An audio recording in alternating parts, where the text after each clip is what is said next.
나 김만복, 올해로 70하고도 2해를 더 먹은 늙은이입니다. 이 나이쯤 되면 하루하루가 그저 선물 같다고들 하지만 나는 아직도 새벽 5시면 눈이 번쩍 떠져요.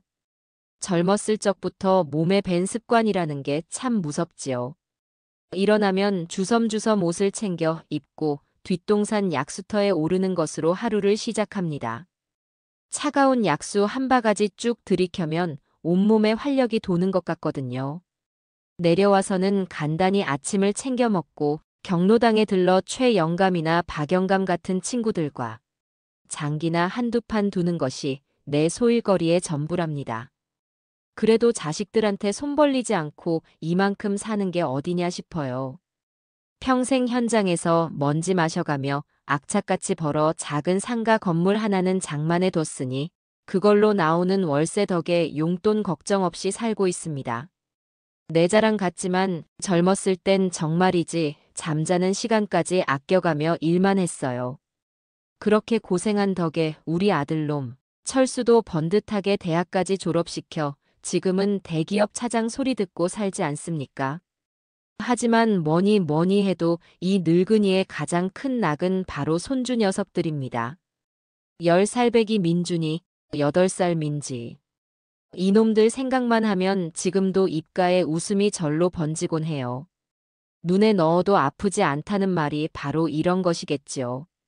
이 녀석들 사진이라도 한 번 더 보려고 일부러 아들네 집 근처를 빙빙 돌 때도 있을 정도니 이만하면 저도 손주 바보 소리 들어도 할 말 없을 겁니다. 그러던 어느 금요일 오후였어요. 경로당에서 최영감과 포차 다 떼고 장기 삼매경에 빠져 있는데 주머니 속 낡은 휴대폰이 요란하게 울려댔습니다. 받아보니 아들놈 철수였지요. 아버지, 저 철수예요. 이번 주 주말에 혹시 시간 괜찮으세요? 목소리가 어째 평소보다 더 기어들어가는 것이 필시 무슨 부탁이 있구나 싶었습니다.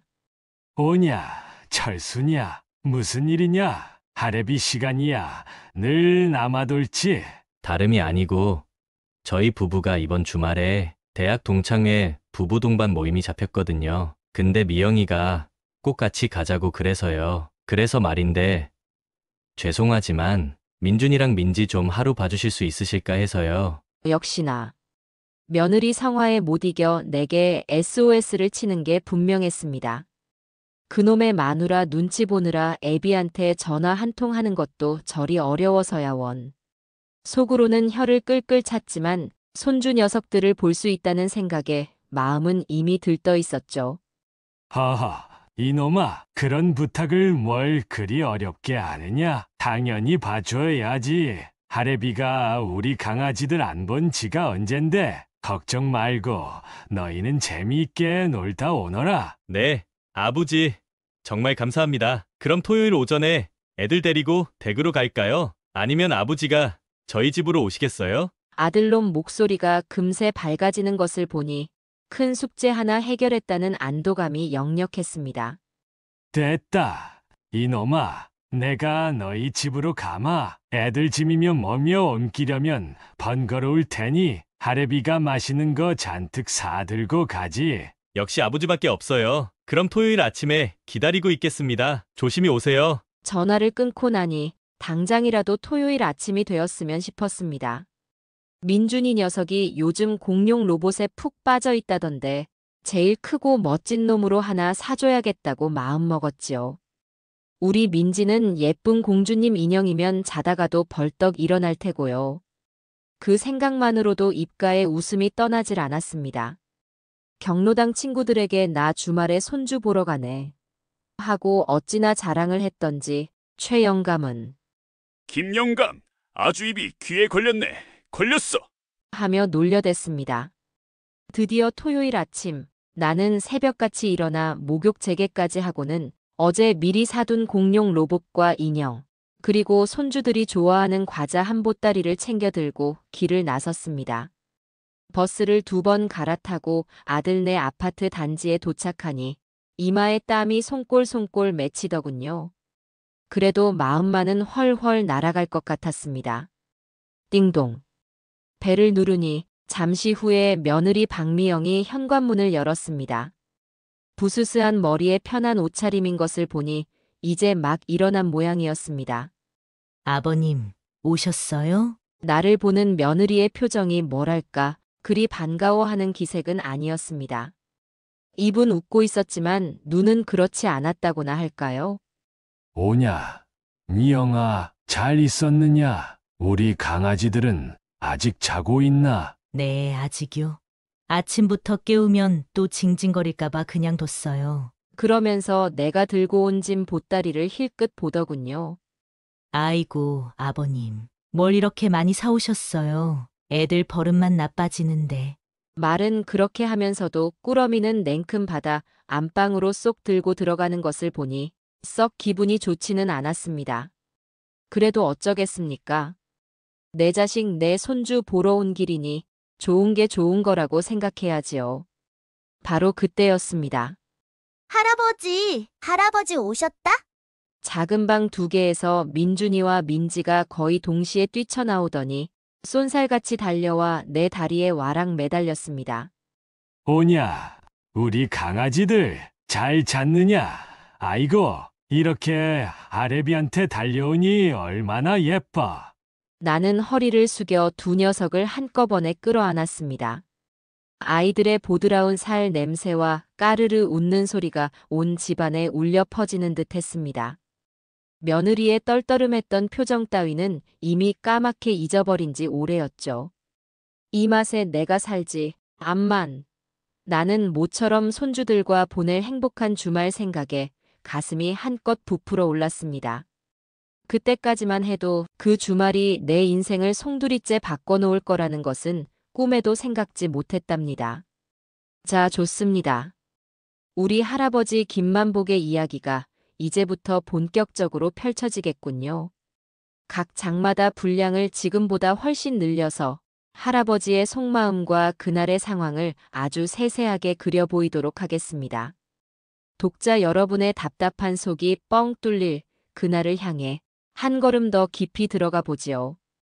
우리 강아지들, 민준이와 민지가 내 양다리에 하나씩 매달려 재롱을 떠는 통에 정신을 차려보니 아들놈 내외는 이미 10분도 더 전에 쌩하니 집을 빠져나간 후였습니다. 며느리 녀석은 나가면서도 아버님, 애들 단 거 너무 많이 먹이지 마세요. 이 썩어요. 라거나 텔레비전 너무 오래 보여주시면 안 돼요. 눈 나빠져요. 하는 잔소리를 잊지 않았지요. 제 자식 귀한 줄은 알면서 이 늙은 애비 귀한 줄은 어찌 그리 모르는지. 쯧쯧 혀를 차면서도 나는 손주들 손을 잡고 거실로 향했습니다. 자, 우리 강아지들, 오늘 하레비랑 뭘 하고 놀아볼까? 그렇게 시작된 우리들의 시간은 정말이지 천국과도 같았습니다.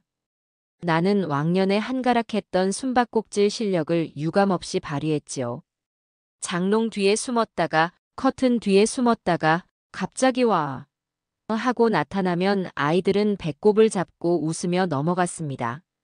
한바탕 숨바꼭질이 끝나면 이번에는 거실 바닥에 커다란 스케치북을 펼쳐놓고 그림을 그렸습니다.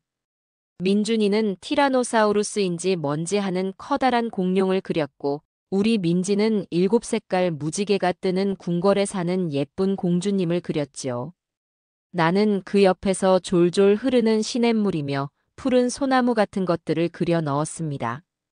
아이들의 웃음소리가 집안 가득 울려 퍼지니 이보다 더 큰 행복이 어디 있을까 싶었습니다. 한참을 그렇게 땀을 뻘뻘 흘리며 놀다 보니 슬슬 점심시간이 다가왔습니다. 냉장고를 열어보니 며느리가 대충 차려놓고 간 밑반찬 몇 가지와 김치가 전부더군요. 이거 참, 애들 먹일 만한 게 없네. 민준아, 민지야, 하레비가 짜장면 시켜줄까?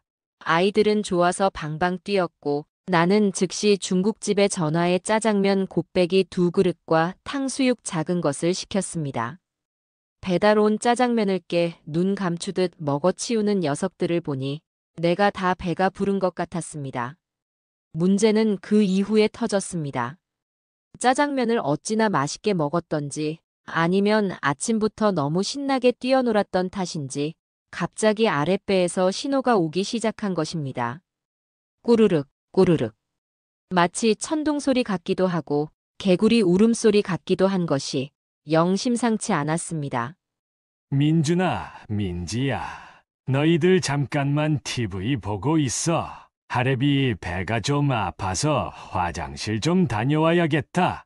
나는 멋쩍게 웃으며 아이들에게 양해를 구하고는 느긋하게 거실 화장실로 향했습니다. 그런데 이게 웬일입니까? 화장실 문을 열고 들어가 변기 뚜껑을 드는 순간 나는 내 눈을 의심하지 않을 수 없었습니다.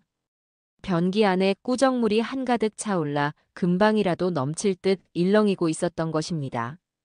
누군가가 물을 내렸는데 그게 제대로 내려가지 않고 역류 직전의 상태로 멈춰버린 모양이었습니다. 아이쿠, 이를 어쩐다. 나는 속으로 비명을 질렀습니다.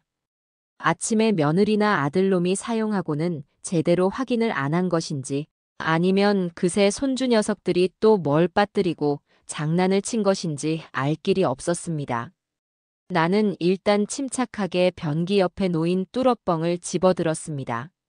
몇 번 힘껏 펌프질을 해보았지만 변기 속 내용물은 요지부동이었습니다.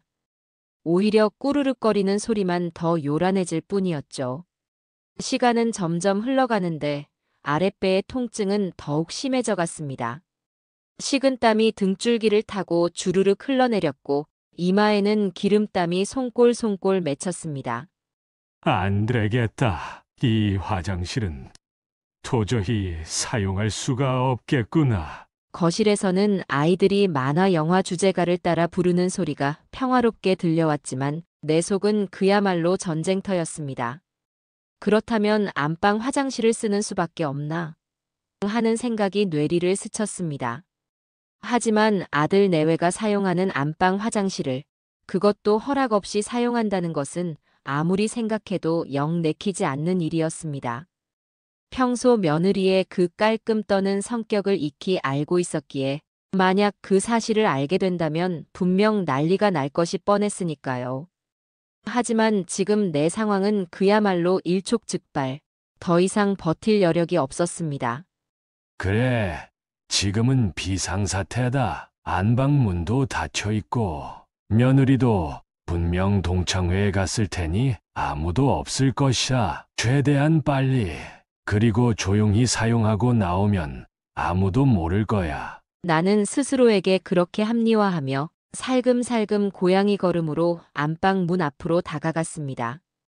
혹시나 하는 마음에 안방 문에 귀를 대고 한참 동안 안의 기척을 살폈습니다. 아무 소리도 들리지 않았습니다. 나는 아주 작은 소리로 계십니까? 하고 두어 번 불러보기도 했지만 역시나 안에서는 아무런 대답도 없었죠. 역시 아무도 없구나. 다행이다. 나는 안도의 한숨을 내쉬며 정말이지 조심스럽게 최대한 소리가 나지 않도록 안방 문고리를 살짝 돌렸습니다. 끼익하는 작은 마찰음에도 심장이 철렁 내려앉는 것 같았습니다. 문을 손가락 2개만큼만 열고 안을 엿보니 역시나 방 안은 텅 비어 있었습니다. 침대는 호텔처럼 각 잡혀 있었고 화장대 위도 먼지 하나 없이 깔끔했죠. 안방 화장실 문은 다행히 살짝 열려 있었습니다. 나는 재빨리 안방으로 들어가 화장실 문을 닫았습니다. 그리고는 평생 느껴보지 못한 해방감과 함께 시원하게 볼일을 해결했지요. 물을 내리고 손을 깨끗이 씻은 후 나는 혹시라도 내가 사용한 흔적이 남아있을까봐 주변을 한번 둘러보기까지 했습니다. 휴지 한 조각 떨어져 있지 않았고 세면대 물기도 수건으로 닦아냈습니다. 완벽해. 이 정도면 아무도 내가 안방 화장실을 사용했다는 사실을 모를 거야. 나는 만족스러운 미소를 지으며 화장실 문을 열고 나오려 했습니다. 바로 그 순간이었습니다. 내가 화장실 문을 열고 한 발짝 안방으로 나서려는데 방 한쪽 구석에 놓인 커다란 붙박이장 문이 스르륵 열리더니 그 안에서 방금 막 화려한 외출복으로 갈아입은 듯한 며느리가 나오는 것이 아니겠습니까? 나는 너무 놀라 그 자리에 못 박힌 듯 굳어버렸고 며느리 역시 안방 화장실에서 나오는 나를 보고는 토끼처럼 눈을 동그랗게 떴습니다. 그녀의 손에는 작은 클러치백과 자동차 키가 들려 있었는데 아마도 옷을 갈아입고 막 외출하려던 참이었던 모양입니다. 동창회에 간 줄 알았던 며느리가 아직 집에 있었다니. 나는 그야말로 유령이라도 본 사람처럼 머릿속이 하얘졌습니다. 며느리는 잠시 놀란 표정으로 나를 쳐다보더니 이내 그 표정이 싸늘하게 굳어지기 시작했습니다. 그녀의 눈빛은 마치 날카로운 얼음 송곳처럼 나를 향해 날아와 꽂혔죠. 방금 전까지 평화롭기만 했던 안방의 공기가 순식간에 영하로 떨어진 듯 오싹한 한기마저 느껴졌습니다. 그리고 마침내 얼음장같이 차가운 그녀의 목소리가 정적을 갈랐습니다. 아버님, 지금 거기서 뭐 하시는 거예요? 그 목소리에는 의아함보다는 경멸과 혐오감이 더 많이 담겨 있는 듯 했습니다. 아, 나는 직감했습니다. 이제 곧 엄청난 폭풍이 몰아닥치리라는 것을요. 며느리의 그 싸늘한 물음은 마치 재판정에서 검사가 피고인에게 던지는 신문처럼 내 가슴을 후벼 팠습니다. 나는 순간 말문이 막혀 버벅거렸죠. 아, 저 미영아, 그게 말이다. 하고 어떻게든 상황을 설명하려 했지만 며느리는 내 말을 들을 생각조차 없어 보였습니다.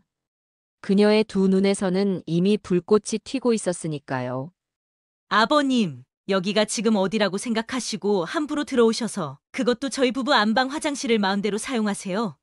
네, 며느리의 목소리는 가늘었지만 날카로운 유리 조각처럼 내 귀를 찔렀습니다. 평소에도 교양 있는 척, 우아한 척은 혼자 다 하더니 막상 이렇게 화가 나니 본색이 드러나는 모양이었습니다. 거실에 멀쩡한 화장실 놔두고 왜 굳이 여기까지 기어들어 오셔서 이런 불쾌한 상황을 만드시는 건데요? 저희 부부 사생활이라는 건 아예 안중에도 없으신 거예요? 나는 간신히 정신을 수습하고 차분하게 설명하려 애썼습니다. 미영아, 오해다, 오해. 거실 화장실 변기가 꽉 막혀서 도저히 쓸 수가 없었어. 그래서 정말 급한 김에 너희가 없는 줄 알고 잠깐만 사용한 것이니 너무 그렇게 노여워하지 말거라. 내 딴에는 최대한 부드럽고 정중하게 말한다고 했지만 며느리에게는 그저 구차한 변명으로밖에 들리지 않는 듯 했습니다. 변기가 막혔다고요? 그게 지금 말이 되는 소리세요, 아버님? 며느리는 어이없다는 듯 코웃음을 쳤습니다. 그 표정은 나이 드신 분이 거짓말까지 하시네 하고 말하는 것 같아 얼굴이 화끈거렸습니다.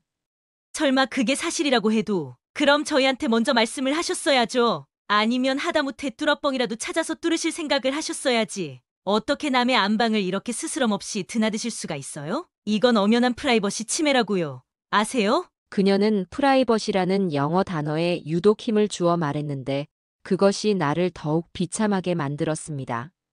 내가 마치 무슨 큰 죄라도 지은 사람처럼 몰아세우는 며느리의 태도에 나는 점점 더 할 말을 잃어갔습니다.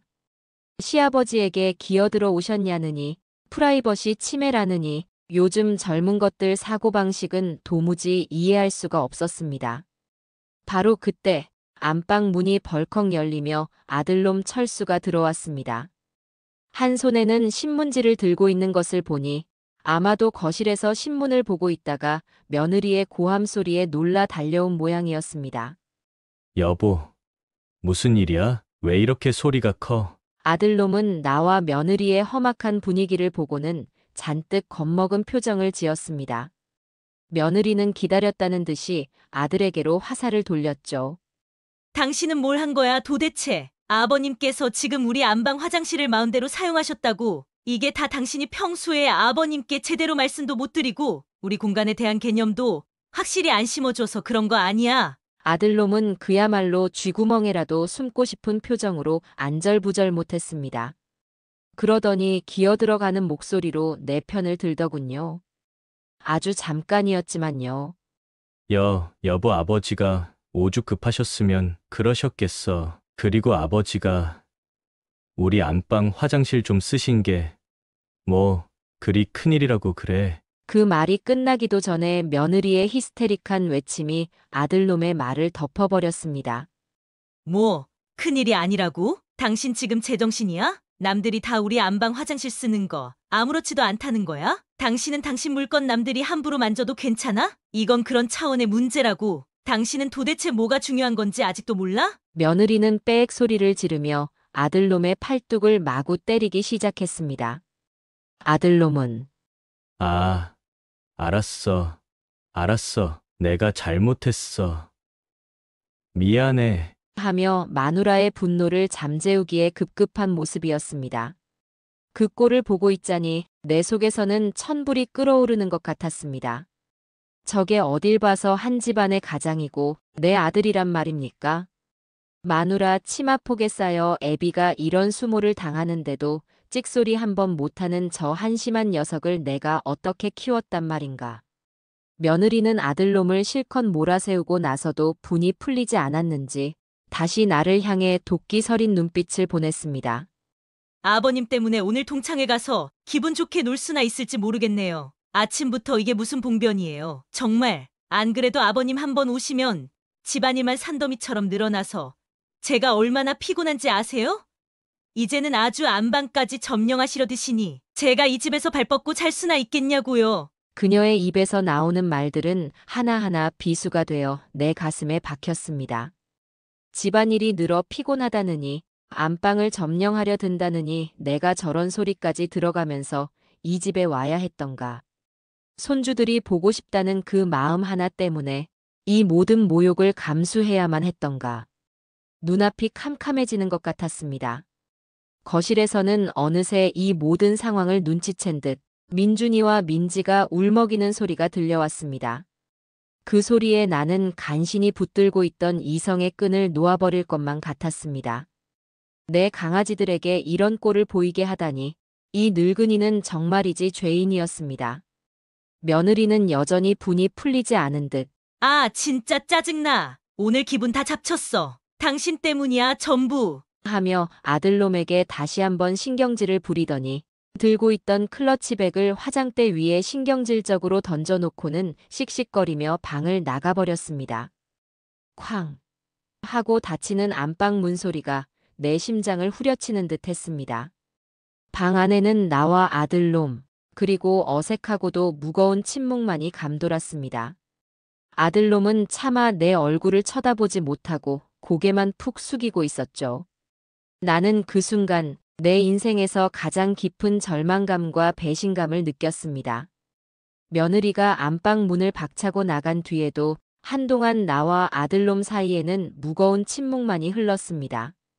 아들놈은 여전히 고개를 숙인 채 바닥만 내려다보고 있었고 나는 그놈의 정수리를 쏘아보며 부글부글 끓어오르는 속을 다스리려 애썼지요.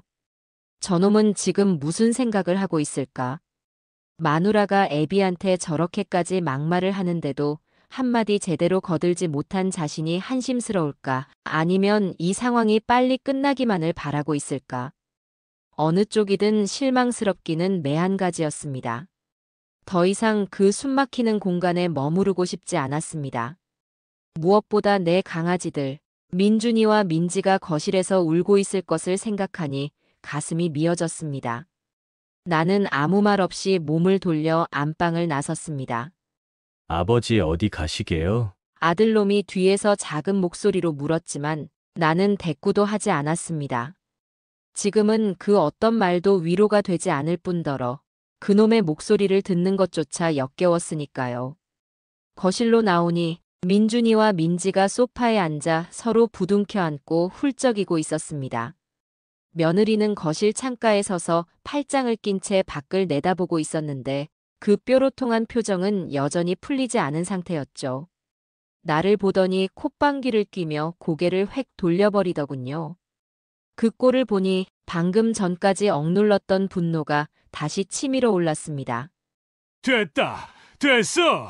이 더러운 집구석. 내가 나간다. 나가. 나는 현관에 벗어두었던 내 낡은 구두에 발을 구겨 넣으며 소리쳤습니다. 평소 같으면 상상도 못할 일이었지만 오늘은 도저히 참을 수가 없었습니다. 내 고함 소리에 며느리는 나가시든가 말든가요. 누가 붙잡기라도 한대요? 하며 빈정거렸고 아들놈은 그제야 안방에서 뛰쳐나와 아, 아버지. 왜 그러세요? 진정하세요. 하며 나를 말리려 들었지만 이미 내 결심은 굳어진 후였습니다. 할아버지, 가지 마세요. 할아버지랑 더 놀고 싶어요. 엄마 미워. 아빠 미워. 민준이와 민지가 어느새 내 다리에 매달려 울부짖기 시작했습니다. 그 작은 손으로 내 바지를 꽉 붙잡고 놓아주지 않으려는 녀석들을 보니 정말이지 발길이 떨어지지 않았습니다. 내 눈가에도 뜨거운 것이 핑 돌았습니다. 이 어린 것들이 무슨 죄가 있다고 어른들 싸움에 눈물을 흘려야 한단 말입니까? 하지만 이 순간 나는 그 어떤 위로의 말도 건넬 수가 없었습니다. 그저 아이들의 머리를 한번 쓰다듬어 주고는 매정하게 그 손을 뿌리치고 현관문을 나설 수밖에 없었죠. 등 뒤로 들려오는 아이들의 처절한 울음소리가 내 심장을 칼로 저미는 듯 했습니다. 미안하다. 내 강아지들아. 이 못난 할애비를 용서해야. 아파트 단지를 빠져나와 버스 정류장으로 향하는 내 발걸음은 천근만근 무거웠습니다. 방금 전 아들 내 집에서 있었던 일들이 마치 악몽처럼 머릿속을 떠나지 않았죠. 며느리의 그 싸늘하고 경멸에 찬 눈빛, 여기가 어디라고 함부로 들어오세요? 하던 그 앙칼진 목소리, 그리고 아들놈의 그 한심하고 무기력했던 모습까지. 모든 것이 생생하게 되살아나 나를 괴롭혔습니다. 평생을 자식 뒷바라지하며 살아온 결과가 고작 이것이란 말인가. 내 모든 것을 다 내어주어도 아깝지 않다고 생각했던 내 자식들이 이제는 나를 이렇게 하찮고 귀찮은 존재로 여기고 있다는 사실이 믿기지 않았습니다. 가슴 한구석에서 뜨거운 분노와 함께 깊은 슬픔이 파도처럼 밀려왔습니다. 버스를 타고 집으로 돌아오는 내내 나는 창밖으로 빠르게 스쳐 지나가는 풍경들을 멍하니 바라보았습니다. 젊었을 적 철수 어미와 함께 어렵사리 마련했던 작은 연립주택에서 철수를 낳아 키우던 시절이 떠올랐습니다. 그때는 비록 가난했지만 우리 세 식구는 서로 아끼고 사랑하며 누구보다 행복했더랬죠. 철수가 감기라도 걸릴세라 밤새도록 물수건으로 이마를 닦아주던 아내의 모습, 첫 월급을 타서 내복 한 벌을 사들고 와 수줍게 내밀던 철수의 까까머리가 눈앞에 아른거렸습니다. 그 아들이 장성하여 결혼을 하고 어여쁜 손주들까지 안겨주었을 때 나는 세상을 다 얻은 것처럼 기뻤습니다. 그런데 어쩌다 우리가 이 지경까지 이르게 된 것일까요? 무엇이 잘못된 것일까요? 집에 도착하자마자 나는 냉장고에서 소주 한 병을 꺼내 컵도 없이 병째 들이켰습니다.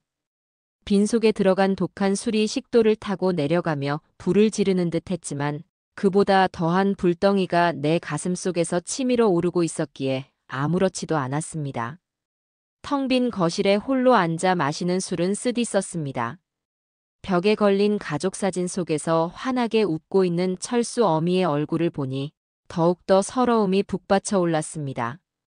여보, 이 사람아, 당신이라도 있었으면 내가 이런 수모를 당하지는 않았을 텐데 당신은 지금 이 꼴을 보고 뭐라고 할까? 한참을 그렇게 홀로 술잔을 기울이며 울분을 삼켰습니다. 그리고 아주 천천히 내 마음속 깊은 곳에서 어떤 차갑고도 단단한 결심 하나가 고개를 들기 시작했습니다. 이대로 당하고만 있지는 않으리라. 내 남은 인생을 이렇게 무기력하게 끝내지는 않으리라는 그런 결심이었습니다. 그날 아들놈 집에서 쫓겨나듯 돌아온 후 며칠 동안 나는 그야말로 폐인처럼 지냈습니다. 방문을 걸어 잠그고 끼니도 거르기 일쑤였고 밤에는 잠을 이루지 못해 뒤척이다가 새벽녘에야 겨우 눈을 붙이곤 했지요. 며느리의 그 도끼 서린 목소리와 여기가 어디라고 함부로 들어오세요? 하던 그 앙칼진 말이 귓가에 환청처럼 맴돌았고 아들놈의 그 한심했던 뒷모습은 생각할수록 우라통이 터졌습니다. 내 평생 이렇게까지 무력감과 배신감을 느껴본 적이 있었던가. 자식 새끼들 다 키워놓고 이제 좀 편안하게 여생을 보내나 싶었더니 내 인생 황혼역에 이런 시련이 닥칠 줄이야 누가 알았겠습니까? 며칠을 그렇게 방구석에서 끙끙 앓고 있으니 온몸의 기력마저 쇠하는 것 같았습니다. 이러다 정말 큰 병이라도 얻겠다 싶어 억지로 몸을 추슬러 며칠 만에 경로당으로 향했습니다. 며칠 안 나왔다고 경로당 마당부터 분위기가 다르더군요. 최영감이랑 박영감이 화투패를 돌리다 말고 나를 보더니 대뜸 소리를 질렀습니다. 아니, 이 양반아. 김영감, 어디 굴이라도 파고 들어갔다 나왔나? 며칠을 안 보이더니 얼굴이 반쪽이 됐네 그려. 최영감 특유의 그 우렁우렁한 목소리가 경로당 마당을 쩌렁쩌렁 울렸습니다. 무슨 일 있었던 게지? 안색이 영 거시기에 어디 편찮기라도 했던 겐가? 박영감은 평소처럼 조용했지만 날카로운 눈빛으로 내 얼굴 구석구석을 살피며 걱정스러운 투로 물었습니다. 나는 그 두 친구 녀석 앞에 간신히 자리를 잡고 앉아 그동안 있었던 일들을 하나하나 털어놓기 시작했습니다. 처음에는 차마 부끄럽고 창피해서 입이 잘 떨어지지 않았지만 한번 말문이 트이자 그동안 쌓였던 울분과 서름이 본물 터지듯 쏟아져 나왔습니다. 막혀버린 변기 앞에서 식은땀을 흘렸던 그 황당한 순간부터 안방 화장실을 나올 때 마주쳤던 며느리의 싸늘한 눈빛, 그리고 이어졌던 그 모욕적인 폭언과 아들놈의 방관까지. 내 이야기를 듣는 동안 최영감은 얼굴이 벌개졌다 하얘졌다 하며 주먹으로 제 무릎을 쾅쾅 내리쳤고 박영감은 미간을 잔뜩 찌푸린 채 묵묵히 내 이야기를 경청했습니다. 내 이야기가 다 끝나자 최영감은 참았던 분노가 폭발한 듯 자리에서 벌떡 일어나 소리쳤습니다. 이런 천하의 벼락 맞을 것들을 봤나?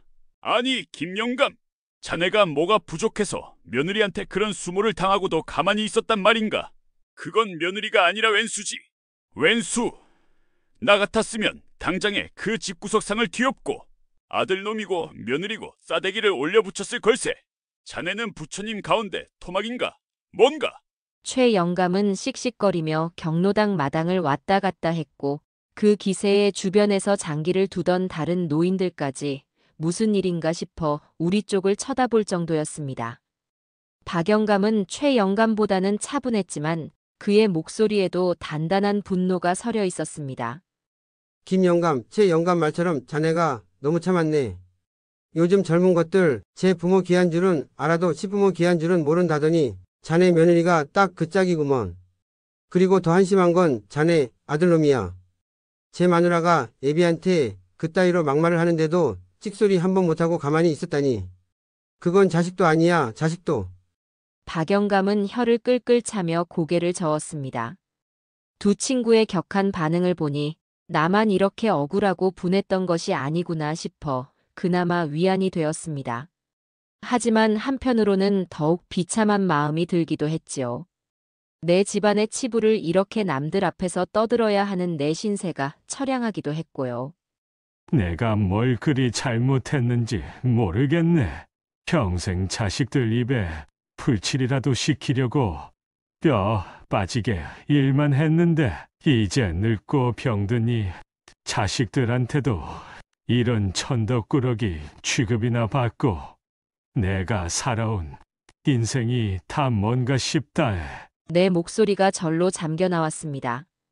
눈가도 뜨끈해졌고요. 김영감, 그런 약한 소리 하지 말게. 최영감이 내 어깨를 툭 치며 말했습니다. 자네가 뭘 잘못했나? 잘못한 건 자네 자식들이지. 그리고 아직 끝나지 않았네. 자네 아직 정정하지 않은가?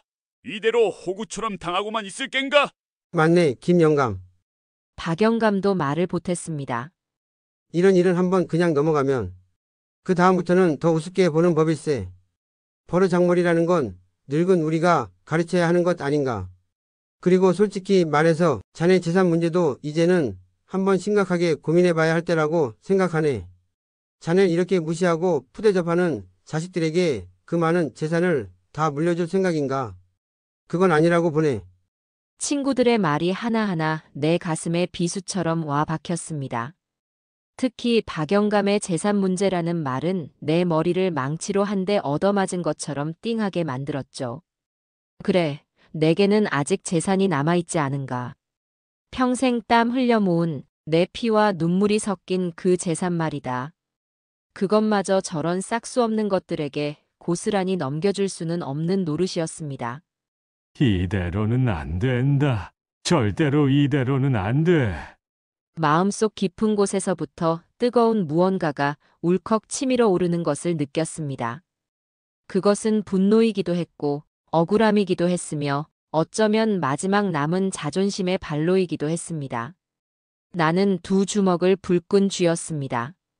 평생 남에게 싫은 소리 한 번 못하고 살아온 나였지만 이번만큼은 그냥 넘어갈 수가 없었습니다. 자네들 말이 맞네. 내가 너무 바보같이 살았어. 하지만 이제부터라도 달라져야겠지. 나는 자리에서 천천히 일어섰습니다. 일단 내가 가진 것이 정확히 얼마나 되는지부터 알아봐야겠네. 그리고 나서 저놈들에게 내가 아직 죽지 않았다는 것을 똑똑히 보여줄 생각일세.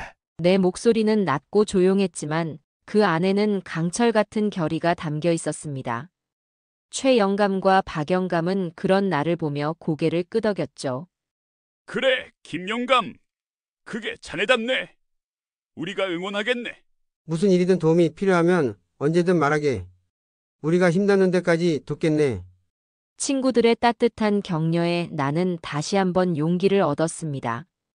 경로당을 나서는 내 발걸음은 이전과는 달리 조금은 가볍고 또렷한 목표를 향해 나아가고 있었습니다. 내 인생의 마지막 반격이 그렇게 조용히 시작되고 있었습니다. 경로당에서 돌아온 그날 밤, 나는 밤새 한숨도 자지 못했습니다. 친구들의 말과 내 안에서 꿈틀거리기 시작한 어떤 결심 때문이었죠. 다음 날 아침이 밝자마자 나는 평소와는 다른 분주함으로 하루를 시작했습니다. 우선 옷장 깊숙이 넣어두었던 가장 깨끗하고 점잖은 양복을 꺼내 입었습니다. 넥타이까지 반듯하게 매고 나니 제법 사업가 시절의 모습이 조금은 나는 듯했지요. 그래, 김만복이 아직 죽지 않았어. 거울 속 나에게 그렇게 한번 다짐을 하고 집을 나섰습니다. 첫 번째로 향한 곳은 내가 평생 거래해온 주거래 은행의 시내 지점이었습니다. 몇 년 전만 해도 창구 직원 아가씨가 내 얼굴만 보고도 아버님, 오셨어요? 하며 반갑게 맞아주곤 했는데 이제는 담당자도 바뀌고 모든 것이 낯설게 느껴졌습니다. 그래도 VIP 상담 창구로 안내를 받아 들어가니 제법 정중하게 대우를 해주더군요. 나는 내 명의로 된 모든 예금, 적금 펀드, 그리고 혹시 모를 대출 현황까지 모조리 뽑아달라고 요청했습니다. 직원이 한참 동안 컴퓨터를 두드리고 프린터를 여러 번 작동시키더니 두툼한 서류 뭉치를 내 앞에 내밀었습니다. 한 장 한 장 넘겨보는데 나도 모르게 입이 떡 벌어졌습니다. 젊었을 때부터 월급의 절반 이상을 떼어 붓고 또 부었던 적금 통장들, 아내와 함께 푼돈을 모아 가입했던 상호부금, 그리고 은퇴 후 퇴직금을 넣어두었던 이런저런 금융 상품들까지. 그 총액이 내가 어렴풋이 짐작했던 것보다 훨씬 더 크다는 사실에 새삼 놀랐습니다. 내가 이렇게나 많이 모았었나? 가슴 한구석이 뻐근해져 오는 것을 느꼈습니다. 이것들은 모두 내 젊음과 내 아내의 희생이 고스란히 담겨 있는 돈이었으니까요. 은행을 나와서는 곧바로 평소 알고 지내던 부동산 중개소 사장을 찾아갔습니다. 그 사장은 내가 젊었을 때부터 알고 지낸 사이라 내 부동산 사정을 누구보다 잘 알고 있었죠. 아이고, 김 사장님. 이게 얼마만입니까? 어쩐 일로 이렇게 귀한 걸음을 다 하셨습니까? 중개소 사장은 나를 보자마자 버선발로 뛰어나오듯 반갑게 맞아주었습니다. 하하, 박 사장, 오랜만이구먼. 다른 게 아니라 내가 가진 부동산들 시세가 요즘 어떤지 좀 알아보려고 왔네. 아이고, 그러셨군요. 잘 오셨습니다. 제가 또 그런 건 전문 아닙니까? 박 사장은 즉시 관련 서류들을 뒤적이고 컴퓨터로 이런저런 정보들을 검색하더니 내가 가진 상가 건물과 아파트 몇 채, 그리고 자투리 땅으로 사두었던 작은 임야까지 현재 시세를 쭉 뽑아주었습니다.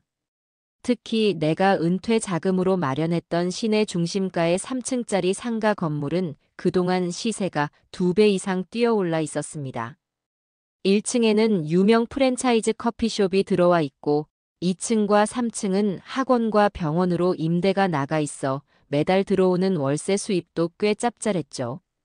그 외에도 아들놈 결혼할 때 사주었다가 명의만 내 앞으로 다시 돌려놓았던 작은 아파트 한 채와 투자 목적으로 사두었던 지방의 소형 아파트 두어 채도 시세가 제법 괜찮았습니다. 이 모든 것을 합산하니 내 생각보다 훨씬 더 큰 자산가라는 사실을 깨닫게 되었습니다.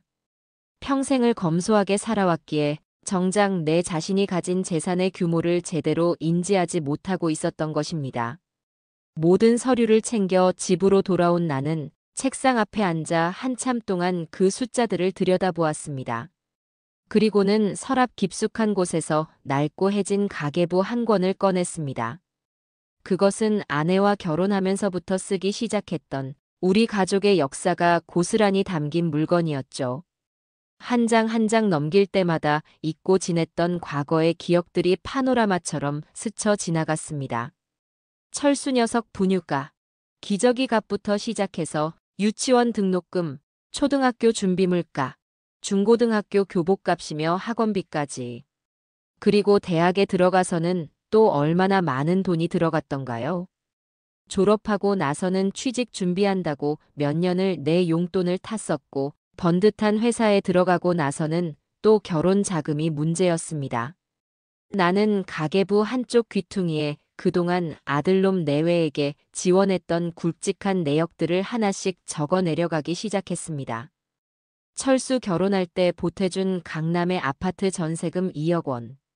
그때만 해도 그게 내 전 재산의 거의 절반에 가까운 돈이었습니다. 신혼여행 다녀와서 차가 없으면 불편하다고 징징거려서 사준 중형차 한 대가. 손주들 태어났을 때 요즘 엄마들 사이에 이게 유행이라며 며느리가 노래를 부르던 수백만 원짜리 수입 유모차와 아기 침대. 민준이 민지 영어 유치원 보낸다고 매달 수백만 원씩 들어가던 학원비. 그것도 모자라 며느리는 해마다 명절이면 아버님, 이번에 친구들 모임에 나가야 하는데 변변한 가방 하나가 없네요. 하며 은근슬쩍 명품 백값을 요구했고 나는 또 바보같이 그래, 내 며느리 기죽으면 안 되지. 하며 백화점에 따라가 카드를 긁어주곤 했습니다. 하다못해 주말마다 우리 집에 와서 저녁 얻어먹고 갈 때마다 내가 쥐어주던 용돈이며 가끔 아버님, 급하게 돈이 필요한데 조금만 융통해 주세요. 하며 빌려가서는 한 번도 갚은 적 없는 돈들까지. 그렇게 하나하나 적어보니 그 액수가 실로 어마어마했습니다. 내가 평생 피땀 흘려 모은 돈의 상당 부분이 이미 저들의 사치와 허영을 채우는데 흘러들어갔다는 사실을 깨닫자 참을 수 없는 분노와 함께 깊은 허탈감이 밀려왔습니다. 이놈들 내가 평생 자기들 뒤치다거리나 하라고, 자기들 돈 주머니나 채우라고 이렇게 악착같이 돈을 벌었던가. 나는 그동안 내가 너무나 어리석었고 너무나 호구처럼 당하고만 살았다는 것을 뼈저리게 느꼈습니다. 며느리의 그 싸늘했던 눈빛, 아들놈의 그 무기력했던 모습 뒤에는 나를 향한 존경심이나 감사함 따위는 애초에 존재하지 않았던 것입니다. 오직 이 늙은이가 가진 재산에 대한 탐욕만이 번들거리고 있었을 뿐이라는 진실을 나는 너무나도 늦게 깨달아버린 것입니다. 가만히 지난 날들을 되짚어보니 그들의 이기적인 행동들은 어제 오늘의 일이 아니었습니다. 내 생일이나 어버이날은 회사 일이 바쁘다, 애들이 아프다는 핑계로 전화 한 통으로 때우거나 아예 건너뛰기 일쑤였으면서 자기들 결혼 기념일이나 생일에는 보란듯이 해외여행 사진을 SNS에 올려 자랑하곤 했더랬죠. 손주들 얼굴 한번 보려고 전화를 하면 아버님, 저희 이번 주말에는 선약이 있어서요. 애들이 요즘 학원 숙제가 너무 많아서요. 하며 이런저런 핑계를 대며 내 집 방문을 피하기 바빴습니다. 어쩌다 한번 우리 집에 들를 때면 마치 내가 큰 신세라도 지는 것처럼 유세를 떨었고 밥 한 끼 얻어먹고는 후다닥 자기들 집으로 돌아가 버리곤 했습니다. 그 모든 순간들이 지금 와서 보니 나를 얼마나 하찮게 여기고 무시했는지 보여주는 명백한 증거들이었습니다. 나는 더 이상 참을 수가 없었습니다. 이 분노를, 이 배신감을 그냥 묻어두고 넘어갈 수는 없었습니다. 반드시 무슨 수를 써서라도 이들에게 본때를 보여줘야만 했습니다. 내 재산 목록과 그동안 아들놈 내외에게 지원했던 내역들을 정리하고 나니 머릿속이 더욱 복잡해졌습니다. 분노와 배신감은 여전했지만 이제는 그것을 어떻게 풀어내야 할지 구체적인 방법을 찾아야 한다는 생각이 들었죠. 혼자서는 도저히 감당할 수 없는 문제라는 것을 깨달았습니다. 그래서 다음 날 나는 경로당에서 최 영감이 소개해준 변호사 사무실을 찾아가기로 마음먹었습니다. 평생 법 없이도 살 수 있다고 자부하며 살아왔는데 내 인생 황혼역계 변호사 문턱을 넘게 될 줄이야 누가 알았겠습니까? 참으로 인생이란 한치 앞을 알 수 없는 것이로군요. 최 영감이 소개해준 변호사는 강남의 번듯한 빌딩에 사무실을 두고 있는 제법 젊고 똑 부러져 보이는 사람이었습니다. 사무실 안은 깔끔하게 정돈되어 있었고 벽 한쪽에는 어려운 법률 서적들이 빼곡하게 꽂혀 있었죠. 나는 변호사와 마주 앉아 떨리는 목소리로 지난 며칠간 겪었던 일들과 현재 내 심경, 그리고 어렴풋이나마 내가 생각하고 있는 재산 처리에 대한 구상들을 솔직하게 털어놓았습니다. 처음에는 시시콜콜한 늙은이의 하소연 정도로 듣는가 싶던 변호사는 내가 재산 목록과 그동안의 지원 내역을 정리한 서류들을 내밀자 눈빛이 조금 달라지는 것을 느낄 수 있었습니다. 그는 서류들을 꼼꼼하게 검토한 후 한참 동안 생각에 잠기더니 입을 열었습니다. 아버님, 그동안 마음고생이 정말 심으셨겠습니다. 자식에게 그런 대우를 받으셨다니 저로서도 참으로 안타깝고 유감스럽습니다. 변호사는 의례적인 위로의 말로 시작했지만 그의 목소리에는 진심이 담겨 있는 듯 했습니다. 우선 법률적인 관점에서 몇 가지 말씀을 드리겠습니다. 아버님께서 이미 자녀에게 증여한 재산이라 할지라도 수증자가 증여자에 대한 부양 의무를 이행하지 않거나 증여자 또는 그 직계열 쪽에 대해 범죄 행위를 한 경우 등에는 증여계약을 해제하고 증여한 재산의 반환을 청구할 수 있는 경우가 있습니다. 다만 이미 이행된 부분에 대해서는 그 효과가 미치지 않을 수도 있고 사안에 따라서는 법적인 다툼의 소지가 클 수 있습니다. 변호사의 말은 어려웠지만 요점은 내가 이미 준 돈을 전부 다 돌려받기는 쉽지 않을 수도 있다는 것이었습니다. 나는 이미 그 부분에 대해서는 큰 기대를 하지 않고 있었기에 담담하게 고개를 끄덕였습니다. 그리고 아버님께서 앞으로 남은 재산을 어떻게 처분하실지에 대해서는 전적으로 아버님의 자유의사에 달려 있습니다. 유언을 통해 특정 상속인에게 재산을 더 많이 주거나 혹은 전혀 주지 않을 수도 있습니다. 다만 우리나라 민법에는 유류분이라는 제도가 있어서 법정 상속인의 경우 법정 상속분의 일정 비율을 유류분으로 보장받을 권리가 있습니다. 따라서 아드님 내외분께 재산을 전혀 물려주고 싶지 않으시더라도 아드님은 최소한의 유류분을 청구할 권리는 가지게 됩니다. 유류분이라. 나는 속으로 그 단어를 되뇌었습니다. 저런 괘씸한 놈들에게 단 한 푼도 주고 싶지 않았지만 법이 그렇다니 어쩔 수 없는 노릇이겠지요. 하지만 변호사는 곧이어 다른 가능성도 제시했습니다. 물론 유류분 권리자가 될 수 있는 상속인이 아버님보다 먼저 사망하거나 상속결격 사유가 발생하는 등의 특별한 경우에는 유류분 문제가 발생하지 않을 수도 있습니다. 또한 아버님께서 재산을 처분하시는 방식에 따라서도 유류분 반환 청구의 대상이 되는 재산의 범위가 달라질 수 있습니다. 예를 들어 재산을 제3자에게 증여하시거나 공익재단 등에 기부하시는 방법도 고려해 보실 수 있습니다. 이 경우 증여나 기부 시점, 재산의 성격 등에 따라 유류분 산정 기초재산에 포함되지 않을 수도 있습니다. 변호사는 마치 내 마음속을 다 읽고 있다는 듯 내가 가장 궁금해하고 고민하던 부분들을 족집게처럼 짚어주었습니다. 나는 그동안 막연하게만 생각했던 사회 환원이라는 것이 구체적으로 어떤 법적 의미를 가지는지, 그리고 그것이 내 복수에 어떤 영향을 미칠 수 있는지 어렴풋이나마 알 수 있게 되었죠. 아버님의 재산이니만큼 그 처분 권한은 전적으로 아버님께 있습니다. 자녀분들이나 며느님께서 아버님의 재산 처분 방식에 대해 이래라 저래라 할 법적인 권리는 전혀 없습니다. 가장 중요한 것은 아버님께서 남은 여생을 어떻게 보내고 싶으신지, 그리고 어떤 방식으로 재산을 활용하는 것이 아버님께 가장 큰 행복과 보람을 가져다 줄 수 있을지를 결정하시는 것입니다. 변호사의 마지막 말은 내 가슴에 깊은 울림을 주었습니다. 그래, 내 돈이다. 내 평생 피땀 흘려 모은 내 돈. 그것을 어떻게 쓰든 그건 내 마음이고 내 자유다. 더 이상 자식들 눈치 보고 그들의 탐욕에 휘둘릴 필요가 없는 것이었다. 변호사 사무실을 나오니 하늘이 그 어느 때보다 맑고 푸르게 보였습니다. 내 마음속을 짓누르던 무거운 안개가 걷히고 나아갈 길이 선명하게 보이는 듯 했죠. 나는 곧바로 구체적인 계획을 세우기 시작했습니다.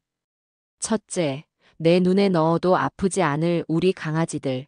민준이와 민지의 미래를 위해서는 확실한 울타리를 만들어 주어야 했습니다. 녀석들이 성년이 될 때까지 필요한 학자금과 생활비, 그리고 사회에 첫 발을 내디딜 때 종잣돈이 될 만한 금액을 계산하여 각각 아이들 이름으로 신탁상품에 가입하기로 했습니다. 이 돈만큼은 그 누구도, 심지어 철수 녀석이나 그 못된 녀석의 애미라 할지라도 함부로 손댈 수 없도록 안전장치를 마련해야 했습니다. 둘째, 내가 평생 모은 재산의 상당 부분은 사회에 환원하기로 결심했습니다. 평소 내가 안타깝게 생각했던 소년 소녀 가장들이나 독거노인들을 돕는 공익재단에 기부하거나 아예 내 이름을 딴 작은 장학재단을 설립하여 어려운 환경에서도 꿈을 잃지 않고 열심히 공부하는 학생들을 지원하고 싶었습니다. 내가 비록 자식 농사는 실패했을지 몰라도 내 돈이 좋은 곳에 쓰여 세상에 조금이라도 보탬이 된다면 그것으로 족하다는 생각이 들었죠. 셋째, 아들놈 내외에게는 글쎄요, 법에서 정한 최소한의 유류분이라는 것이 있다면 그것만 남겨줄 생각이었습니다. 하지만 그 과정 역시 순탄치 않게 아주 골치 아프고 번거로운 절차를 거치도록 만들고 싶다는 짓궂은 생각도 들었습니다. 어쩌면 그 과정에서 그들이 자신들의 잘못을 조금이라도 깨닫게 될지도 모를 일이니까요. 마지막으로 남은 재산은 오롯이 나 자신을 위해 쓰기로 했습니다.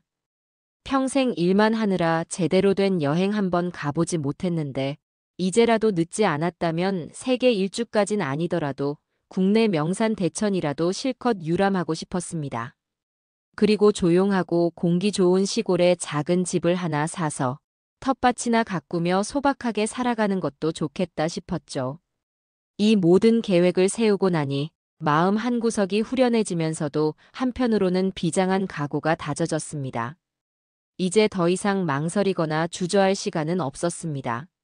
내 인생의 마지막 장을 가장 나답고 의미 있게 장식해야 할 때가 온 것입니다.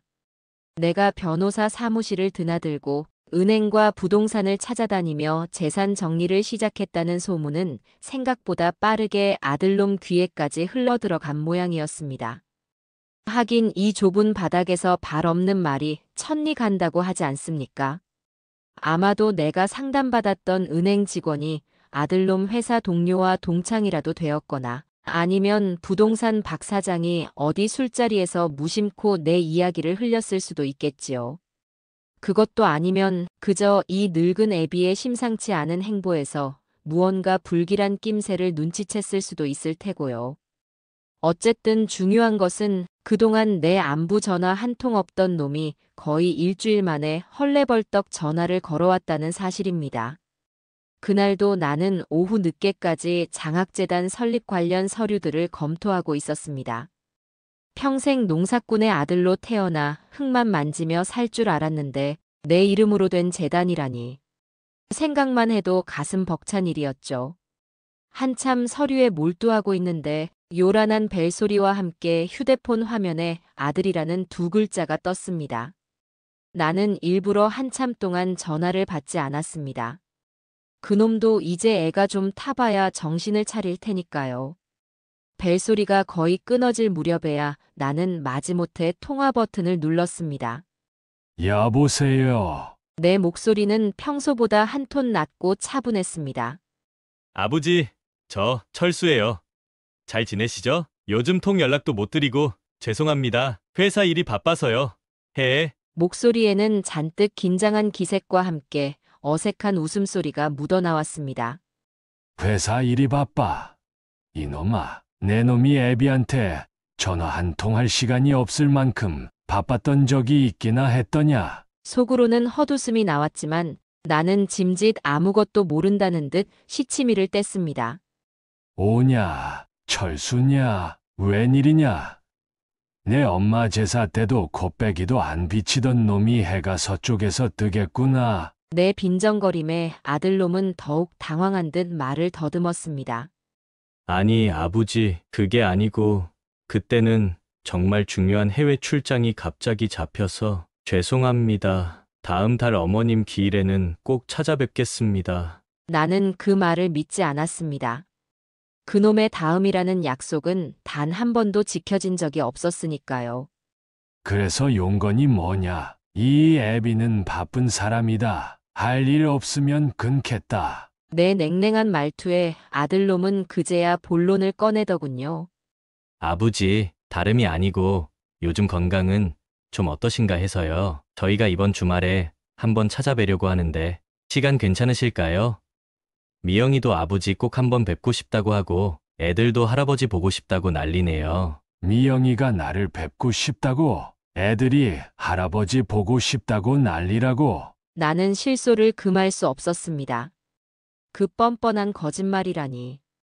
필시 무언가 단단히 꿍꿍이가 있는 것이 분명했습니다. 아마도 내 재산 문제에 대한 소문을 듣고 부랴부랴 내 마음을 돌려보려는 수작이겠지요. 아, 글쎄다. 내가 이번 주말에는 좀 바쁠 것 같은데 중요한 약속들이 많아서 말이다. 나는 일부러 퉁명스럽게 대답했습니다. 네.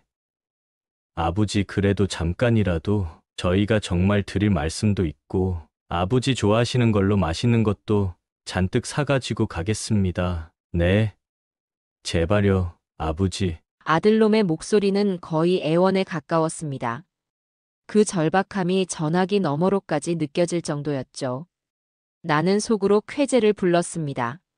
그래, 이제부터 시작이다. 너희가 나를 얼마나 얕보고 무시했는지 그 애가를 톡톡히 지르게 해주마. 알겠다. 그럼 토요일 점심때쯤 한번 들르거라. 오래 있지는 못할 게다. 나는 마지못해 허락하는 척하며 전화를 끊었습니다. 전화기 저편에서 아들놈의 안도하는 한숨 소리가 희미하게 들려오는 듯 했습니다. 약속한 토요일, 점심시간이 조금 지나자 요란한 자동차 엔진 소리와 함께 아들놈 내외가 우리 집 앞에 나타났습니다. 언제 뽑았는지 번쩍거리는 독일제 외제 승용차에서 내리는데 그 모습이 참으로 가관이었습니다. 아들놈은 평소에는 입지도 않던 비싸 보이는 양복을 빼입었고 며느리는 머리부터 발끝까지 명품으로 치장한 채 한껏 멋을 부리고 있었죠. 마치 재벌가 사모님이라도 되는 듯한 그 거만한 태도는 여전했지만 어딘지 모르게 불안하고 초조한 기색이 역력했습니다. 그들의 양손에는 평소에는 눈 씻고 찾아봐도 구경하기 힘들었던 최고급 한우 세트와 제주산 애플망고가 가득 담긴 과일 바구니가 들려 있었습니다. 마치 잘 차려입은 저승사자가 재물을 바치러 온 듯한 모습이었죠. 아버님, 저희 왔어요. 아이고, 아버님, 그동안 얼마나 걱정했는지 몰라요. 안색이 좀 안 좋아 보이시는데 어디 편찮으신 건 아니죠? 며느리는 현관문을 열자마자 마치 몇 년 만에 만난 시아버지라도 되는 듯 과장된 몸짓과 함께 호들갑을 떨며 내 팔에 매달렸습니다. 그 두 눈에는 눈물까지 그렁그렁 맺혀 있었는데 악어의 눈물이라는 것이 바로 저런 것이겠구나 싶었습니다. 됐다. 야단 떨지 말고 들어오너라. 집이 누추해서 너희 같은 귀한 분들 모시기에 송구스럽구나. 나는 짐짓 비꼬는 투로 말했지만 며느리는 그것을 알아채지 못한 건지 아니면 애써 모른 척하는 건지 해실해실 웃으며 집 안으로 들어섰습니다. 거실 소파에 마주 앉자마자 며느리는 본격적으로 사과쇼를 펼치기 시작했습니다. 아버님, 저번에 제가 정말 죽을 죄를 지었습니다. 며느리는 갑자기 무릎이라도 꿇을 것처럼 자세를 낮추더니 손수건으로 눈가를 찍어내는 신용까지 했습니다. 제가 그날 너무 예민해서 아버님께 정말 해서는 안 될 말들을 함부로 짓거렸습니다. 지금 생각하니 제가 어떻게 그런 미친 짓을 했는지 정말 쥐구멍에라도 숨고 싶은 심정입니다. 아버님, 부디 이 못난 며느리를 용서해 주세요. 네? 저희 안방 화장실이 아니라 저희 안방을 통째로 쓰셔도 되는데 제가 정말 정신이 나갔었나 봐요. 그 가증스러운 연기를 보고 있자니 헛웃음이 절로 나왔습니다. 안방을 통째로 쓰라고? 내가 니년 안방에 들어가서 잠이라도 잘까봐 그러느냐? 나는 속으로 그렇게 비웃으며 며느리의 다음 말을 기다렸습니다. 아버님, 그래서 제가 아버님께 사죄하는 마음으로 작은 선물을 준비했어요. 이거 아버님 평소에 좋아하시는 건강식품인데 최고급으로만 골랐어요. 그리고 이건 아버님 쓰시라고 제가 특별히 주문 제작한 맞춤형 지팡이에요. 최고급 나무로 만들어서 아주 가볍고 튼튼하답니다. 마음에 드셨으면 좋겠어요. 며느리는 마치 보따리 장수처럼 이것저것 값비싸 보이는 물건들을 내 앞에 줄줄이 늘어놓았습니다.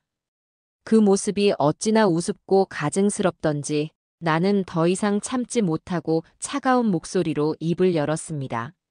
됐다. 미영아, 그 쇼는 이제 그만하거라. 내 말에 며느리의 얼굴에 순간 당혹스러운 빛이 스쳐 지나갔습니다. 아들놈 역시 안절부절 못하며 내 눈치를 살폈죠. 네. 아버님 무슨 말씀이세요? 저는 정말 진심으로. 진심. 내년 입에서 나오는 진심이라는 말을 내가 믿을 것 같으냐? 너희가 오늘 이렇게 값비싼 선물까지 싸들고 와서 내 앞에서 알랑방귀를 뀌는 이유가 뭔지 내가 모를 줄 알고. 나는 자리에서 일어나 그들이 가져온 선물 꾸러미들을 하나하나 짚으며 말했습니다. 이 한우 세트, 이 애플망고, 그리고 이 해괴망측한 지팡이까지 이게 다 얼마짜리냐? 너희가 평소에 나한테 이렇게까지 돈을 썼던 적이 있었던가? 아니, 너희는 내 생일날 미역국 한 그릇 끓여줄 생각조차 안 했던 것들이 아니더냐? 내 목소리는 점점 커졌고 그 안에는 그동안 쌓였던 분노와 배신감이 고스란히 담겨 있었습니다. 아버님, 오해세요. 저희가 어떻게 아버님 재산 때문에 저희는 정말 아버님 건강이 걱정됐어. 며느리는 여전히 뻔뻔하게 거짓말을 늘어놓았지만 그 목소리는 이미 심하게 떨리고 있었습니다. 닥치거라! 나는 버럭 소리를 질렀습니다. 너희 속셈은 내가 이미 다 알고 있다. 내 재산이 탐나서. 그래서 이 늙은 애비한테 잘 보이려고 이따위 가증스러운 연극을 꾸미고 있다는 것을 내가 모를 줄 알았더냐? 나는 너희의 그 더러운 사과 따위는 받을 생각도 없고 너희가 가져온 이 구역질 나는 선물들도 필요 없다. 당장 이것들 전부 다 싸들고 내 집에서 나가거라. 다시는 내 눈앞에 나타나지도 말고. 내 단호하고도 냉정한 선언에 아들놈 내외는 그야말로 넋이 나간 표정으로 서로를 마주볼 뿐이었습니다. 그들의 얼굴에는 당혹감과 함께 자신들의 계획이 물거품이 되었다는 절망감이 역력하게 떠올라 있었죠. 나는 그들의 일그러진 표정을 바라보며 속으로 통쾌한 미소를 지었습니다. 그래, 이제부터가 진짜 시작이다. 너희가 나를 얼마나 우습게 봤는지 그 대가를 톡톡히 치르게 해주마. 나의 복수는 이제 막 첫걸음을 뗀 것뿐이었습니다. 내 집에서 그렇게 호되게 망신을 당하고 쫓겨난 후에도 아들놈 내외는 포기를 모르는 하이에나처럼 끈질기게 내 주변을 맴돌았습니다. 거의 매일같이 전화를 걸어와서는 아버지, 식사는 하셨어요? 오늘 날씨가 좋은데 산책이라도 함께 하실래요? 하며 가증스러운 안부 인사를 건넸고 주말이면 또다시 온갖 선물 꾸러미를 싸들고 우리 집 문을 두드려댔지요. 나는 그때마다 문전박대를 하거나 아예 없는 사람 취급을 했지만 그들은 마치 거머리처럼 떨어질 줄을 몰랐습니다. 아마도 내 재산의 향방이 결정되기 전까지는 어떻게든 내 마음을 돌려보려는 속셈이었겠지요. 그 뻔뻔하고도 집요한 모습에 나는 혀를 내두를 지경이었습니다. 그렇게 몇 주가 흘렀을까요? 나는 변호사와 함께 모든 법적인 절차와 서류 준비를 거의 마무리 지어가고 있었습니다. 손주들 이름으로 된 신탁 계좌 개설도 완료했고 장학재단 설립을 위한 기본 정관 작업도 거의 끝나가고 있었죠. 이제 남은 것은 나의 이 결정들을 아들놈 내외에게 공식적으로 통보하는 일뿐이었습니다. 나는 그날을 위해 특별히 날을 잡았습니다. 바로 그들이 나에게 씻을 수 없는 모욕을 안겨주었던 그 안방 화장실 사건이 벌어진 지 딱 한 달째 되는 날이었죠. 나는 아들놈에게 전화를 걸어 통보했습니다.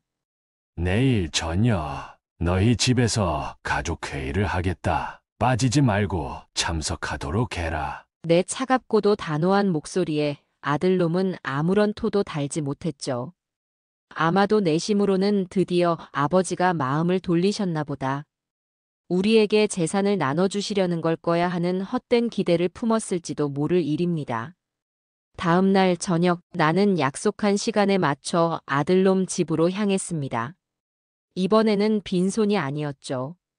내 옆에는 듬직한 변호사가 함께였고 그의 손에는 두툼한 서류 가방이 들려 있었습니다. 초인종을 누르자 며느리가 잔뜩 상기된 표정으로 문을 열었습니다. 그녀는 내 옆에 선 변호사를 보고는 순간 의아한 표정을 지었지만 이내 애써 미소를 지으며 우리를 안으로 안내했죠.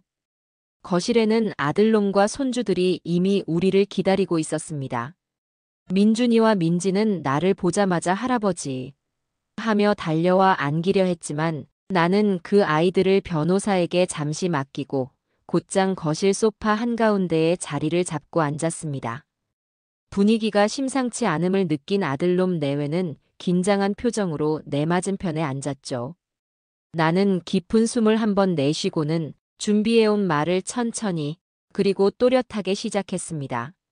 오늘 내가 너희를 이렇게 부른 것은 다름이 아니라 내 재산 처리에 관한 나의 최종 결정을 알리기 위해서다. 내 입에서 재산이라는 단어가 나오자 아들놈 내외의 눈이 반짝 빛나는 것을 나는 똑똑히 보았습니다. 그 탐욕스러운 눈빛을 확인하니 내 결심은 더욱 확고해졌죠. 잘 들어라. 내가 평생을 바쳐 이룩한 모든 재산은 이제부터 너희와는 아무런 상관이 없게 될 것이다. 나는 잠시 말을 끊고 그들의 표정을 살폈습니다. 예상대로 그들의 얼굴에는 당혹감과 불신이 교차하고 있었죠. 우선 내 눈에 넣어도 아프지 않을 내 강아지들 민준이와 민지를 위해서는 너희가 함부로 손댈 수 없는 신탁 계좌를 만들어 두었다. 그곳에 매달 일정 금액이 입금될 것이며 아이들이 성인이 되어 대학에 가고 사회생활을 시작하는 데 필요한 모든 자금은 그곳에서 지원될 것이다. 너희는 그 돈에 단 한 푼도 손댈 수 없음을 명심해야 할 것이다. 손주들 이야기에 민준이와 민지는 환하게 웃었지만 아들놈 내외의 표정은 점점 더 굳어져 갔습니다. 그리고 나머지 내 재산의 대부분은 내가 평소 뜻을 두었던 장학재단 설립과 불우이웃을 돕는 공익사업에 기부하기로 결정했다. 내 이름 석자를 건 재단이 될 것이고 그곳을 통해 수많은 아이들이 꿈을 펼치고 어려운 이웃들이 희망을 얻게 될 것이다. 그것이 내가 남은 인생을 통해 이루고 싶은 가장 큰 보람이다. 나는 잠시 숨을 고르고 마지막 결정타를 날렸습니다. 그렇다면 너희에게는 무엇이 남느냐고? 글쎄다 법에서 정한 최소한의 유류분이라는 것이 있다면 그것을 받기 위해 너희는 앞으로 아주 길고도 지루한 법적 다툼을 벌여야 할지도 모르겠다. 아니면 그마저도 받지 못할 수도 있겠지. 그것은 전적으로 너희 하기에 달렸다. 하지만 분명한 것은 너희가 그토록 우습게 알고 하대했던 이 늙은 애비의 재산에 더 이상 기생하며 살아갈 생각은 꿈도 꾸지 말아야 한다는 것이다. 내 선언이 끝나자 거실 안은 한동안 숨막히는 정적만이 감돌았습니다. 아들놈 내외는 마치 유령이라도 본 것처럼 하얗게 질린 얼굴로 나를 멍하니 바라보고 있었죠. 가장 먼저 침묵을 깬 것은 며느리였습니다. 그녀는 갑자기 자리에서 벌떡 일어나더니 거의 이성을 잃은 사람처럼 괴성을 지르기 시작했습니다. 아버님, 지금 제정신이세요? 어떻게 저희한테 한마디 상의도 없이 그런 말도 안 되는 결정을 하실 수가 있어요. 저희가 아버님 그 재산 한 푼이라도 더 받아내려고 지금까지 참고 산 줄 아세요? 네, 이게 다 무슨 수작이에요. 당장 그 결정 취소하세요. 안 그러면 제가 가만히 있지 않을 거예요. 평소에 그 고상하고 교양 있는 척하던 모습은 온데간데 없었습니다. 돈에 눈이 멀어 이성을 상실한 탐욕스럽고 추악한 본색만이 적나라하게 드러나고 있었죠. 그녀는 바닥에 주저앉아 가슴을 치며 통곡하기 시작했고 그 모습은 마치 한 편의 막장 드라마를 보는 듯 했습니다. 아들놈 역시 상황이 자신들의 예상과는 전혀 다르게 흘러가자 사색이 되어 내 앞에 무릎을 꿇고 빌기 시작했습니다. 아버지, 제발 다시 한 번만 생각해 주세요. 저희 앞으로 어떻게 살라고 이러시는 겁니까? 제가 다 잘못했습니다. 미영이도 저도 아버지께 정말 죽을 죄를 지었습니다. 아버지께서 그날 안방 화장실을 쓰신 게 그리 큰 죄라고 저희가 정말 생각이 짧았습니다. 제발 용서해 주세요, 아버지. 네, 아버지. 그는 눈물 콧물을 다 쏟아내며 내 바짓가랑이라도 붙들 기세였지만 내 마음은 이미 차갑게 식어버린 지 오래였습니다. 나는 자리에서 일어나 냉정한 눈빛으로 그들을 내려다보았습니다. 철수야, 이제 와서 그런 악어의 눈물을 흘린들 무슨 소용이 있겠느냐. 너는 네 마누라가 네 애비를 그렇게 모욕하고 짓밟을 때 그저 옆에서 방관하고 동조했을 뿐이다. 너는 이미 자식으로서의 모든 도리를 저버렸어. 그리고 너, 미영이, 너는 너가 저지른 행동의 대가를 이제부터 톡톡히 치르게 될 것이다. 니년의 그 오만함과 탐욕이 결국 너희 모두를 파멸로 이끌었다는 것을 명심하거라. 나는 더 이상 그들의 추한 모습을 보고 싶지 않았습니다. 변호사에게 눈짓을 보내고 손주들에게는 하레비, 따라오너라. 너희는 더 이상 이런 꼴 볼 필요 없다. 하고 말한 뒤 그 아수라장이 된 거실을 빠져나왔습니다. 등 뒤로 며느리의 악에 바친 고함 소리와 아들놈의 처절한 울부짖음이 들려왔지만 내 발걸음은 그 어느 때보다 가볍고 단호했습니다. 통쾌함과 함께 씁쓸한 연민도 아주 잠깐 스쳐 지나갔지만 나는 고개를 저었습니다. 모든 것은 그들이 자초한 일이었으니까요. 아들놈 집을 나선 이후 나는 변호사와 함께 계획했던 모든 재산 정리 절차를 일사천리로 진행했습니다. 내 결심이 얼마나 확고한지 알았기 때문인지 아니면 변호사의 존재에 기가 질린 것인지 아들놈 내외는 더 이상 내 앞에 나타나 깽판을 부리거나 매달리는 추태를 보이지는 않았습니다. 물론 뒤로는 변호사를 통해 어떻게든 유산의 일부라도 더 챙겨보려고 온갖 회유와 협박을 시도하는 모양이었지만 나는 그 모든 것에 일절 대응하지 않았습니다. 모든 것은 법과 원칙대로 그리고 나의 뜻대로 처리될 것이라는 점을 분명히 했을 뿐이지요. 가장 먼저 내 눈에 넣어도 아프지 않을 우리 강아지들, 민준이와 민지를 위한 신탁계좌에 약속했던 금액을 모두 이전했습니다. 이 돈은 아이들이 성인이 되어 독립할 때까지 매달 일정에게 생활비와 교육비로 지급될 것이며 결혼 자금이나 주택 마련 자금으로도 활용될 수 있도록 넉넉하게 설정해 두었죠. 변호사는 이 신탁 자금이 아들놈 내외의 채무나 기타 법적 문제로부터 안전하게 보호받을 수 있도록 모든 법적 장치를 꼼꼼하게 마련해 주었습니다. 이제 내 손주들은 최소한 돈 때문에 꿈을 포기하거나 부모의 잘못된 선택으로 고통받는 일은 없을 것이라는 생각에 마음이 놓였습니다. 다음으로는 내 이름을 딴 만복 장학재단 설립을 위한 절차를 밟았습니다. 평생 모은 재산의 절반 이상을 이 재단에 출연했고, 재단의 정관에는 가정 형편이 어려우나 학업에 대한 열정과 재능이 뛰어난 청소년들을 지원하여 국가와 사회에 기여할 수 있는 인재로 육성한다는 나의 오랜 꿈을 명시했습니다. 재단의 이사진에는 평소 존경하던 지역 사회 원로분들과 교육계 인사들을 모셨고, 나는 명예 이사장직을 맡아 재단의 투명하고 효율적인 운영을 지켜볼 생각이었습니다. 내 피땀 어린 돈이 누군가의 빛나는 미래를 위한 밑거름이 될 수 있다는 사실만으로도 나는 세상을 다 얻은 듯 가슴이 벅차올랐습니다. 나머지 재산 중 일부는 평소 안타깝게 생각했던 독거노인 지원단체와 결식아동 후원단체의 익명으로 기부했습니다. 그리고 아주 작은 부분만을 내 노후 생활 자금과 내가 평소 꿈꿔왔던 소박한 계획들을 실현하기 위한 비용으로 남겨두었죠. 이 모든 법적 절차가 마무리되고 내 손에는 홀가분한 마음과 함께 새로운 인생 계획만이 남았습니다. 그동안 나를 짓누르던 모든 책임감과 굴레로부터 벗어나 비로소 진정한 나 자신으로 살아갈 수 있게 된 것입니다. 아들놈 내외와의 관계는 사실상 그날로 끝이 났습니다. 그들은 변호사를 통해 법에서 정한 최소한의 유류분을 청구해왔고 나는 그것을 순순히 내주었습니다. 하지만 그것이 내가 그들에게 베푸는 마지막 인정이자 그들과의 모든 인연을 끊어내는 절연장이기도 했습니다.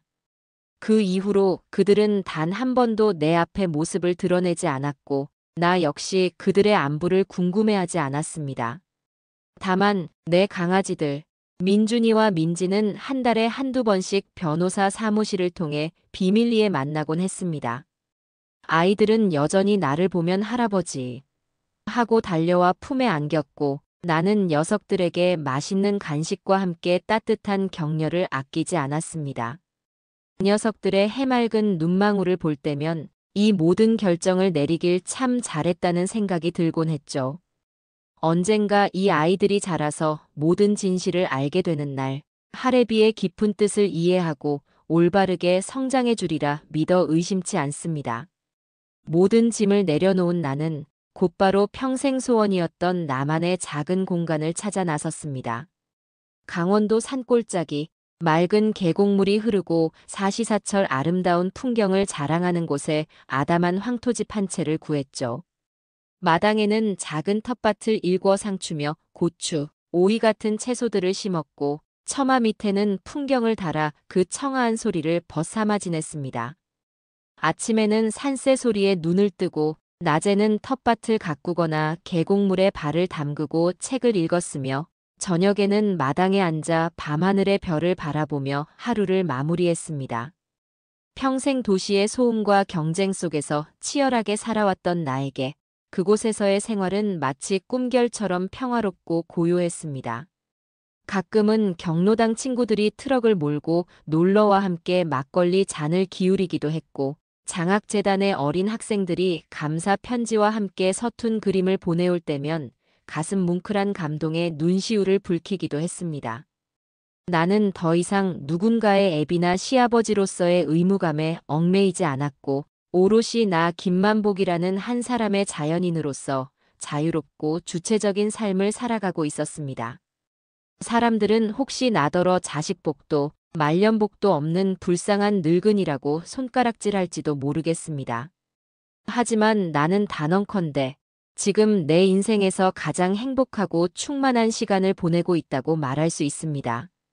진정한 행복이란 결코 자식들의 성공이나 물질적인 풍요에서 오는 것이 아니라는 것을 나는 너무나도 늦게 깨달았던 것입니다. 그것은 바로 나 자신을 사랑하고 존중하며 내가 가진 것을 나눌 줄 아는 마음에서 비롯된다는 것을 말입니다. 그날 아들네 집 안방 화장실에서 시작되었던 그 지독한 소동은 결국 나에게 이 모든 깨달음과 함께 진짜 행복을 찾아주었습니다. 어쩌면 그것은 내 인생의 마지막 고비를 넘기 위해 하늘이 내게 내려준 시련이자 기회였을지도 모르겠습니다. 나는 오늘도 텃밭에서 갓 따온 싱싱한 오이를 된장에 푹 찍어 먹으며 이 소박하지만 더없이 값진 행복에 감사한 마음을 가져봅니다. 내 인생, 이만하면 참 잘 살았다. 그리 자부하면서 말입니다. 허허허.